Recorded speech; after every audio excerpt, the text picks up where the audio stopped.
Alors, pour le rappel, à l'intérieur du cerveau, les informations circulent sous forme d'activité électrique, appelée un flux nerveux. Elles cheminent des dendrites, donc c'est la porte d'entrée, c'est les dendrites, au corps cellulaire où l'information est traitée. Ensuite, elles se propagent le long de l'axone pour arriver dans les zones de contact entre neurones, à savoir les synapses. Alors, au niveau des synapses, l'arrivée d'un potentiel d'action va augmenter la concentration du calcium intracellulaire, donc après ouverture des canaux calciques voltage dépendant. Suite à cela, le processus de migration et de libération du neurotransmetteur a lieu. Les molécules de neurotransmetteurs ensuite vont se fixer à leur récepteur spécifique et de l'autre côté, au niveau postsynaptique, un nouveau potentiel d'action va avoir lieu. Donc, il faut mettre l'accent sur une chose, c'est que, justement, donc ici, le message nerveux, il est d'abord électrique, il arrive au synapse, il devient chimique, ensuite il devient électrique. Donc, chaque neurone peut faire plus de 1000 synapses avec d'autres neurones. Et on a plus de 100 milliards de neurones dans notre cerveau. Un petit calcul s'impose, ce qui veut dire que le cerveau humain contient environ 1000 milliards de synapses et que 1 millimètre cube de cortex en contient un demi-milliard. C'est dire combien est important et l'importance des synapses dans le cerveau. Alors, qu'est-ce qui se passe réellement dans les synapses? Il s'agit là d'une découverte. Les neurotransmetteurs ont été découverts en 1921 par le biologiste Otto Lewy, qui gagnera plus tard le prix Nobel pour son travail. Jusqu'alors, on croyait que la communication interneuronale entre les neurones était le fruit d'une communication électrique. Lewy a découvert que ce concept était faux en démontrant que les neurones communiquent entre eux grâce à la libération de substances chimiques appelées neurotransmetteurs. Depuis 1921 jusqu'à aujourd'hui, on a découvert plus de 60 types différents de neurotransmetteurs. Un neurotransmetteur, qu'est-ce que c'est? Un neurotransmetteur est une substance chimique fabriquée par l'organisme et permettant aux neurones de transmettre l'influx nerveux entre eux ou entre un neurone et une autre variété de cellules de l'organisme, cellules musculaires ou glandulaires. Les neurotransmetteurs constituent donc le langage du système nerveux. Quand on est en colère, quand on a faim, on a envie de manger, quand on a une sensation douloureuse, quand on veut courir, marcher, quand on veut dormir, mais également la pensée, la réflexion sont les résultats de l'action de ces molécules. Par contre, il existe une autre variété de substances chimiques qui sont les neuropeptides. Ce sont des peptides qui classiquement n'avaient qu'une fonction hormonale au niveau périphérique, ont désormais aussi une action centrale. On a découvert qu'il existait ces substances qui classiquement étaient classées des substances hormonales qui agissaient par l'intermédiaire en passant dans la circulation sanguine. On a découvert que dans le cerveau, il y avait des récepteurs à ces substances chimiques et donc ils avaient une activité neuronale au niveau central. Donc, sécrété par un neurone exerce essentiellement une fonction neuromodulatrice, c'est-à-dire module l'action neuronale. Il agit en se liant généralement à un récepteur métabotropique lié à une protéine G. Une centaine de neuropeptides ont été identifiés. Ils interviennent dans la régulation du sommeil, de l'éveil, de l'émotion, de la douleur, l'apprentissage et la mémoire, et très récemment dans la production de lait chez la femme après l'accouchement. Action des neurones à ocytocine sur la population neuronale à ocytocine. La plupart de ces neuropeptides est fabriquée par l'hypothalamus. L'hypothalamus, donc c'est cette structure en jaune c'est une glande qui se trouve en bas du cerveau. L'hypothalamus a de nombreuses fonctions. Il joue un rôle important dans la production d'hormones et aide à stimuler de nombreuses fonctions cardiaques. Il intervient dans l'accouchement, dans les cycles du sommeil, etc. Mais existe aussi dans l'hypophyse. C'est une autre petite glande à côté de l'hypothalamus, dans les glandes endocrines et le système digestif. On trouve ces peptides. Alors, quels sont les critères pour qu'une molécule soit considérée comme un neurotransmetteur? Pour être considérée comme un neurotransmetteur, une molécule doit répondre à plusieurs critères. Elle doit être produite à l'intérieur d'un neurone. Elle doit être retrouvée dans ses boutons terminaux. Libérée en quantité suffisante suite à une stimulation pour exercer une action sur l'élément postsynaptique. Cette libération doit être dépendante du calcium. Elle doit être inactivée de manière spécifique. Enfin, son application expérimentale sur le neurone postsynaptique doit avoir le même effet que lorsqu'elle est relâchée par un neurone. Alors, une petite remarque, la plupart des neurotransmetteurs identifiés dans le système nerveux sont loin actuellement de remplir ces 5 critères. Pourquoi? Existe-t-il un seul neurotransmetteur par neurone? Alors, ce qu'on sait maintenant, actuellement, c'est que de nombreux neurones contiennent plusieurs neurotransmetteurs, ce qu'on appelle la colocalisation. Localisation dans le même endroit. En général, un neurotransmetteur classique est un ou même plusieurs neuropeptides. Alors, quelles sont les grandes classes de neurotransmetteurs cérébraux?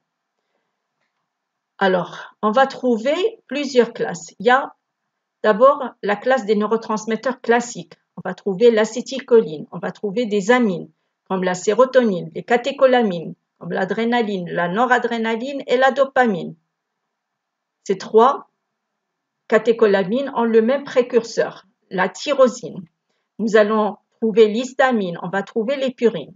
On va trouver aussi des acides aminés comme le glutamate, l'aspartate, le GABA, l'acide gamma-aminobutyrique, principal neurotransmetteur inhibiteur du cerveau, et on va trouver la glycine. Alors, la deuxième grande classe, c'est la classe des neuropeptides. On va trouver les opioïdes neurohypophysaires ou endorphines. On va trouver les tachinines, les secrétines et les gastrines. Les autres médiateurs sont l'ATP, l'azote et les hormones. Alors, avant de voir un petit peu la localisation dans le cerveau de ces différents neurotransmetteurs, il convient de faire un petit rappel sur les différentes structures cérébrales. Alors, nous avons ici une coupe longitudinale du cerveau présentant la partie interne de l'hémisphère cérébral, d'un hémisphère cérébral. Donc, nous avons ici la partie devant du cerveau, constituée du lobe frontal, d'accord? À l'opposé, nous avons la partie arrière, constituée du lobe occipital, d'accord? Alors, nous avons toute cette partie-là qui correspond au cortex cérébral. Nous avons cette partie-là qui constitue les structures profondes.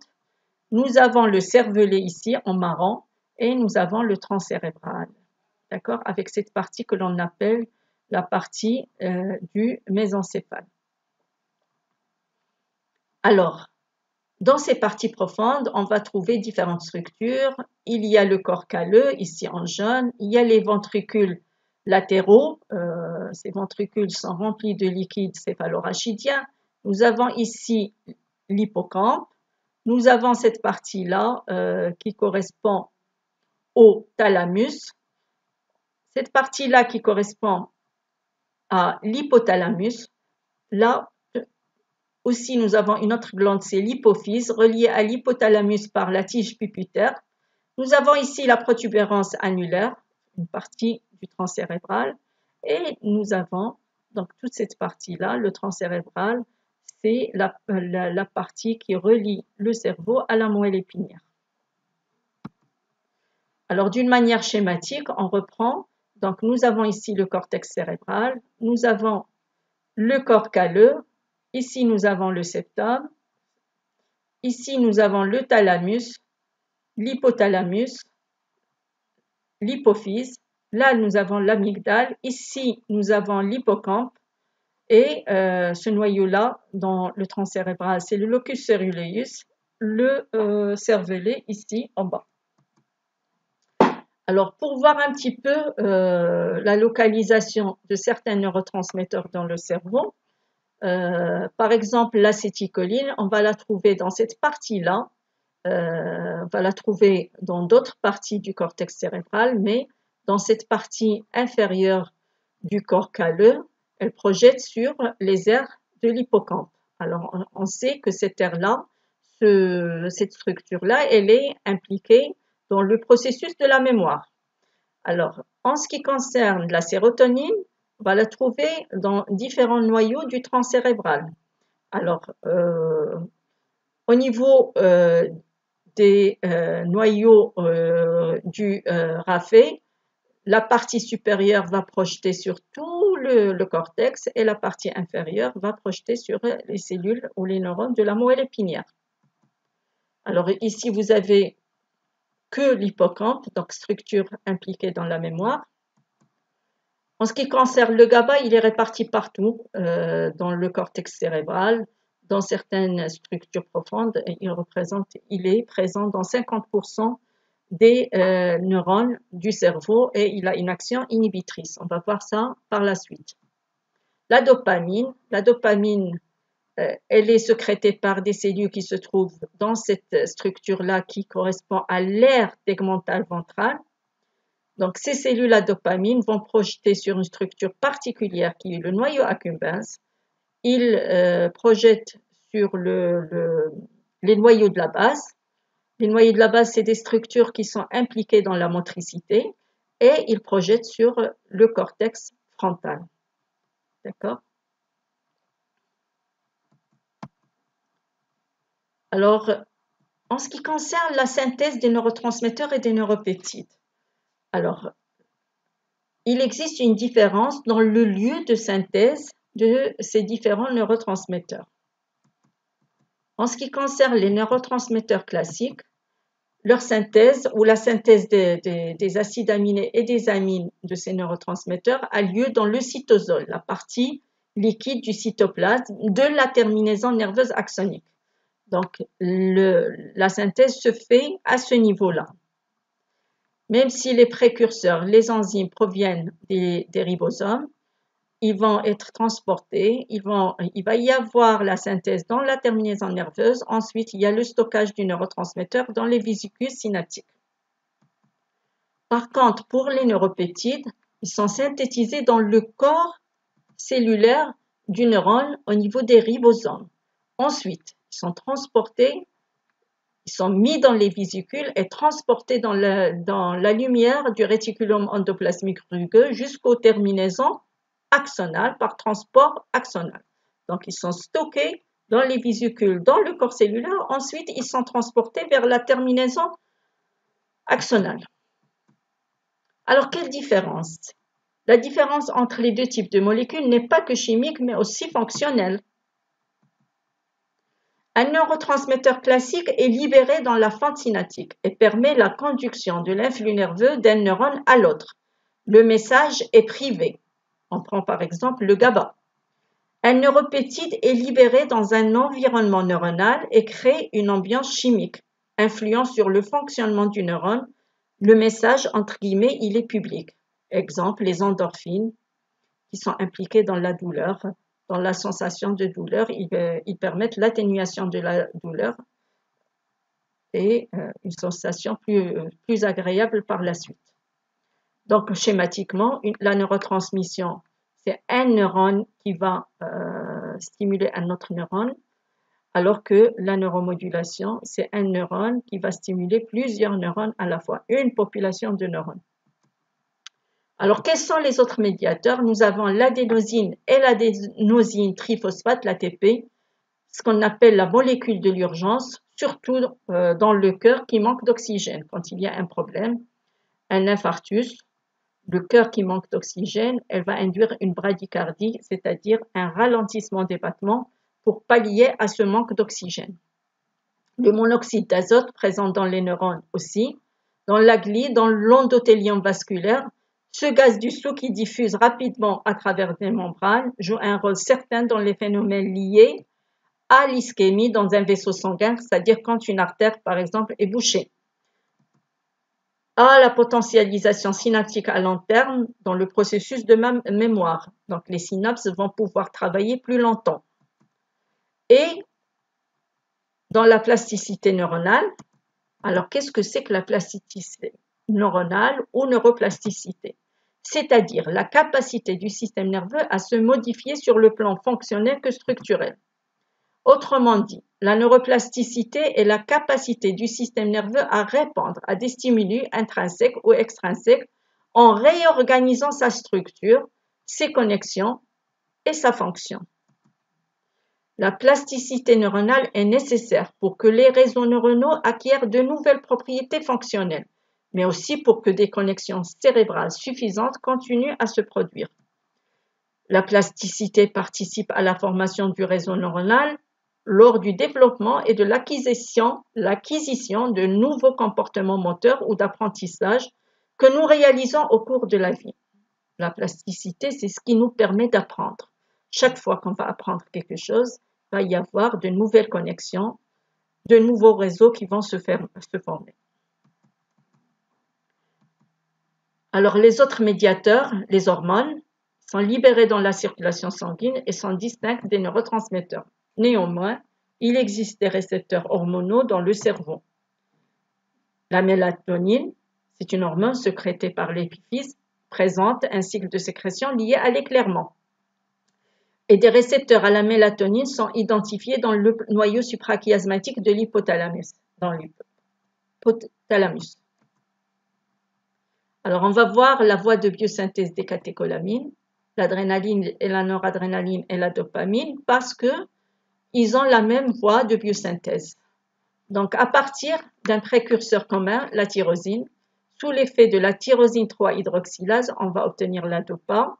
La dopa, sous l'effet de la dopa-décarboxylase, va donner la dopamine. La dopamine, sous l'effet de la dopamine bêta-hydroxylase, nous donnera la noradrénaline. Et pour l'adrénaline, la noradrénaline va donner l'adrénaline sous l'effet de la phényléthanolamine N-méthyltransférase.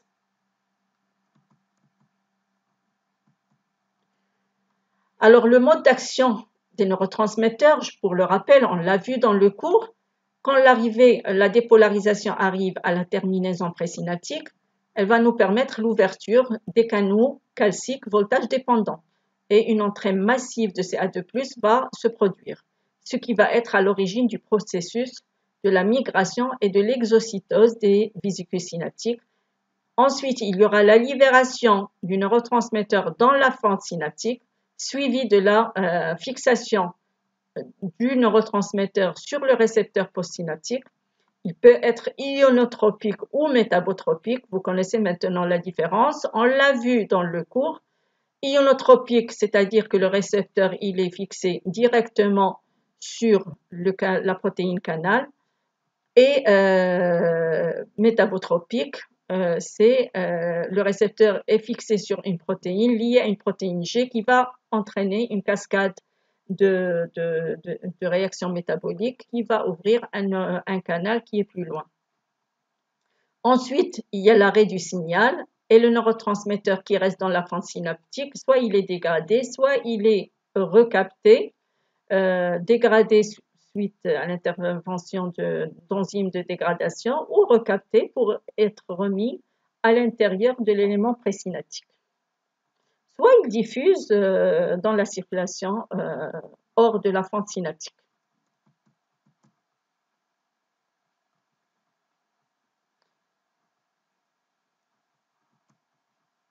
Alors, ce qu'il faut savoir, c'est que les drogues ne provoquent pas de la même façon l'élévation du taux de neurotransmetteurs dans le cerveau.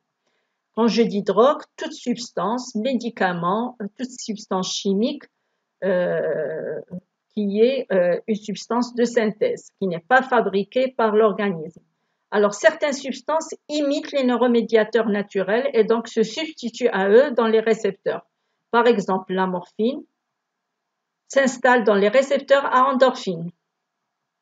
Et la nicotine va s'installer, va se lier dans les récepteurs à acétylcholine. Alors, certaines substances augmentent la sécrétion d'un neuromédiateur naturel. La cocaïne, par exemple, augmente surtout la présence de dopamine dans les synapses et l'ecstasy, surtout celle de la sérotonine. Certaines substances bloquent un neuromédiateur naturel, par exemple l'alcool, bloque les récepteurs nommés NMDA glutamatergique, qui est le glutamate est un neurotransmetteur excitateur, on verra ça plus loin. Et les récepteurs NMDA, on va voir ce que c'est. Alors, les récepteurs NMDA sont appelés ainsi parce qu'ils sont activés par une substance qu'on appelle la N ou le N-méthyl-D-aspartate, un agoniste de synthèse très puissant du glutamate. Il s'agit d'un récepteur canal qui s'ouvre lors de la fixation du glutamate et laisse entrer les ions Na+, et surtout Ca2+. La réponse des récepteurs NMDA est plus lente que celle des récepteurs non NMDA parce qu'il existe des récepteurs qui ne sont pas NMDA. Le glutamate est un neurotransmetteur excitateur du système nerveux central. Alors, quelle est l'action des drogues et comment s'opère l'action des drogues sur le cerveau? Alors, différents points d'impact des substances pharmacologiques agissant sur la transmission synaptique. Alors, dans le processus de neurotransmission, nous avons l'étape du potentiel d'action qui arrive dans la terminaison synaptique. Nous avons l'étape 2 qui correspond à l'entrée de calcium dans l'élément présynaptique. Nous avons l'étape de synthèse du neurotransmetteur grâce aux enzymes de synthèse et grâce aux précurseurs. Nous avons l'étape du stockage du neurotransmetteur.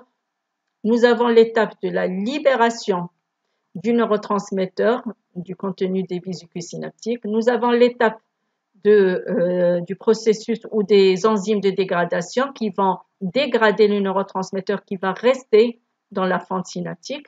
Nous avons le processus de recapture du neurotransmetteur. Ça, c'est l'étape suivante. Et nous avons l'étape de la fixation du neurotransmetteur sur leur récepteur qui se trouve au niveau postsynaptique. Alors, les drogues vont agir dans n'importe quelle étape de ce processus de neurotransmission. La prise de n'importe quelle drogue ou substance pharmaceutique a pour but avant tout de procurer une sensation de plaisir, de bien-être. Cette sensation commune à toutes les drogues s'explique par un mode d'action commun au niveau du cerveau. Les drogues provoquent toute une augmentation de la dopamine, substance responsable de la sensation de plaisir. Alors, les neurones libérants de la dopamine se situent entre autres dans une région, je l'ai dit tout à l'heure, localisée à la base du cerveau que l'on appelle l'aire tegmentale ventrale, dont les projections se terminent entre autres sur une autre structure appelée noyau accumbens. Ces structures et leurs projections sont appelées circuits de récompense. La dopamine libérée va exciter les neurones du cortex responsables de l'élaboration de la sensation de plaisir. Après avoir agi au niveau de la synapse, la dopamine est recapturée par le neurone qui l'a libérée pour pouvoir servir à nouveau par la suite. Alors pour le rappel, le noyau accumbens, c'est ce noyau-là, d'accord? C'est le noyau accumbens.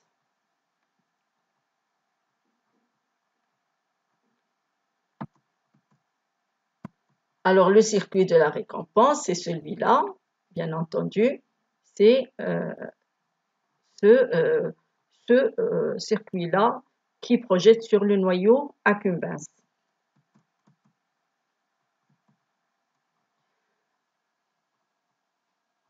Alors, pour le rappel, comment, donc dans la synapse dopaminergique, quand l'influx nerveux arrive dans la terminaison synaptique, va y avoir la libération de la dopamine dans la synapse, dans la fente synaptique. Alors, ensuite, ces molécules de dopamine vont se fixer sur le récepteur au niveau du neurone suivant. On va prendre par exemple au niveau du cortex. Cette fixation entraîne l'excitation du neurone suivant à l'origine de la sensation de plaisir. Et donc, après leur action, les molécules de dopamine sont recapturées par le neurone à dopamine. D'accord.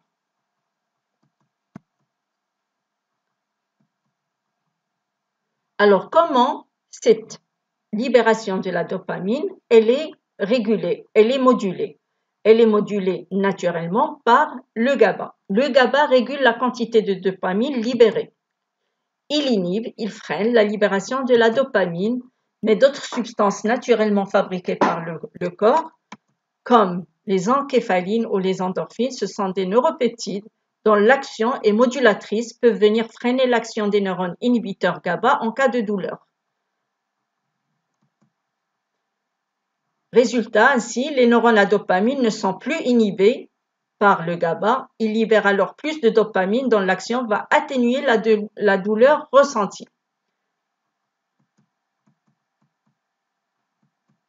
Alors, comment s'opère l'augmentation de la dopamine par les drogues? Alors, on va voir un petit peu la localisation de l'action de chaque drogue.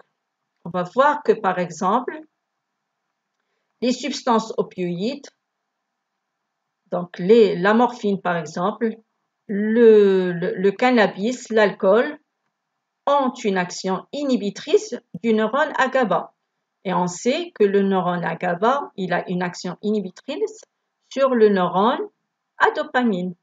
Donc, résultat, l'action de ces substances ou ces drogues va concourir vers quoi? Vers l'augmentation de la libération de dopamine et donc l'excitation des neurones du cortex. Alors, l'alcool, la nicotine, ils ont aussi une action qui concourt vers l'augmentation, la cocaïne aussi, vers l'augmentation de la sécrétion de la dopamine.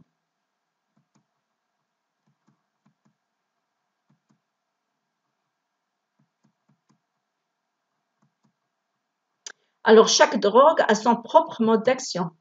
L'alcool, il va permettre le blocage de la monoamine oxydase. La monoamine oxydase, c'est l'enzyme responsable de la dégradation de la dopamine, entre autres. Les amphétamines, ce sont des psychotropes, des drogues, qui vont augmenter la libération de la dopamine par blocage de sa recapture. Le cannabis va augmenter la libération de dopamine en agissant directement sur le GABA. Et on sait, je viens de le dire, que le GABA, il est naturellement a une fonction inhibitrice du neurone à dopamine. La cocaïne va permettre le blocage de la recapture de la dopamine. Et la nicotine va stimuler directement les neurones dopaminergiques en se fixant sur les récepteurs nicotiniques présents à la surface du neurone dopaminergique. Alors, les opiacés ou les opioïdes ont une action inhibitrice des neurones GABA et GABAergiques et ces derniers ont une vocation d'inhiber les voies dopaminergiques. Donc, toutes ces drogues concourent vers quoi? Vers l'augmentation de l'effet dopaminergique. Le mode d'action de l'alcool, plus précisément, l'alcool passe directement du tube digestif au vaisseau sanguin en quelques minutes. Le sang le transporte dans toutes les parties de l'organisme, y compris le cerveau. L'alcool a des effets à plusieurs niveaux sur les neurones. Il modifie leur membrane ainsi que certains de leurs canaux ioniques. Il agit sur les enzymes et les récepteurs. L'alcool se lie d'ailleurs directement sur les récepteurs de l'acétylcholine, de la sérotonine, du GABA et les récepteurs NMDA du glutamate. L'effet de l'alcool sur une synapse au GABA, l'alcool inhibe le neurone GABA. Cette inhibition a pour effet de lever la modulation ou l'inhibition du neurone GABA sur le neurone dopaminergique. D'où l'effet sédatif de l'alcool. Cet effet est accentué par une réduction du pouvoir excitateur du glutamate sur le récepteur NMDA en présence d'alcool. Maintenant, il est désormais établi que tous les produits qui déclenchent la dépendance chez l'homme, sauf les benzodiazépines, médicaments, ce sont des médicaments psychotropes, augmentent la libération d'un neuromédiateur, la dopamine, dans une zone précise du cerveau, le noyau accumbens. Alors, comme je vous l'ai dit, le noyau accumbens, c'est cette structure-là. Et voilà. Il existe d'autres drogues neurotoxiques. Nombreuses drogues possèdent également des propriétés neurotoxiques. Les neurones sont abîmés par ces substances. La substance active de l'eustasie, en particulier la MDMA 3,4-méthylène-dioxy N-méthylamphétamine, détruit de manière irréversible des neurones du cerveau et dès la première prise. Alors voilà, vous avez ici une structure, toutes les structures du cerveau et avec bien sûr le circuit de récompense et les différents autres circuits. Donc vous pouvez le voir vous-même. On va voir quelques pathologies associées à des problèmes liés aux neurotransmetteurs. Alors, une pathologie, c'est une science qui étudie la maladie et son origine.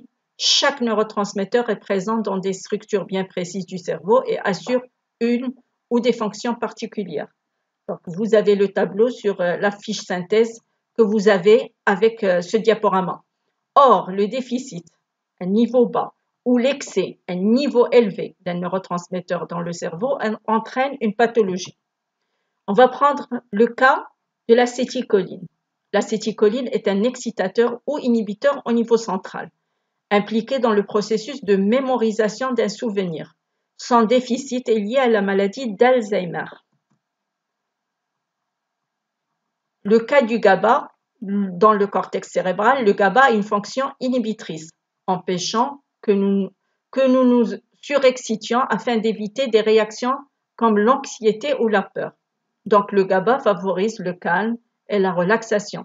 Il diminue la tonicité musculaire, ralentit le rythme cardiaque, réduit les convulsions de l'épilepsie, ainsi que les spasmes, les contractions musculaires. Alors, qu'est-ce que c'est que l'anxiété? Il est impliqué dans le processus d'anxiété. L'anxiété, c'est une sensation normale. Selon les circonstances, elle peut revêtir des formes différentes, de la simple inquiétude à l'angoisse. Mais un déficit, un niveau bas de GABA entraîne des troubles de l'anxiété et son absence totale est liée à des épisodes épileptiques. Des niveaux bas de GABA peuvent produire des maladies à part entière, la phobie, l'attaque de panique, des troubles obsessionnels compulsifs, différents problèmes. Le cas de la dopamine. La dopamine est la molécule du plaisir, des sensations de relaxation. La dopamine intervient dans la régulation de la mémoire, dans l'apprentissage, les prises de décision, la motivation et la curiosité. Son déficit dans le cerveau entraîne un déficit d'attention et l'hyperactivité, ce qu'on appelle le syndrome TDAH. Son déficit entraîne aussi des troubles bipolaires dans leur phase maniaque. Le déficit entraîne aussi la maladie de Parkinson, une maladie liée à la motricité. Par contre, son excès provoque la schizophrénie. Alors, qu'est-ce que c'est que la maniaco-dépression? La maniaco-dépression est connue depuis l'Antiquité, mais c'est le psychiatre allemand Kraepelin qui, à la fin du 19e siècle, a décrit les symptômes de façon plus systématique. De nos jours, les spécialistes préfèrent employer l'expression « trouble bipolaire » pour effacer le sens péjoratif et les préjugés associés au mot « maniaque ». Le peintre Vincent van Gogh et l'écrivain Ernest Hemingway ont souffert de maniaco-dépression. On parle de maladie bipolaire pour définir des variations importantes d'humeur. Le pôle haut, appelé phase maniaque, est caractérisé par une euphorie et une hyperactivité, et le pôle bas est une phase dépressive. Donc, on se balance entre deux extrêmes. Voilà,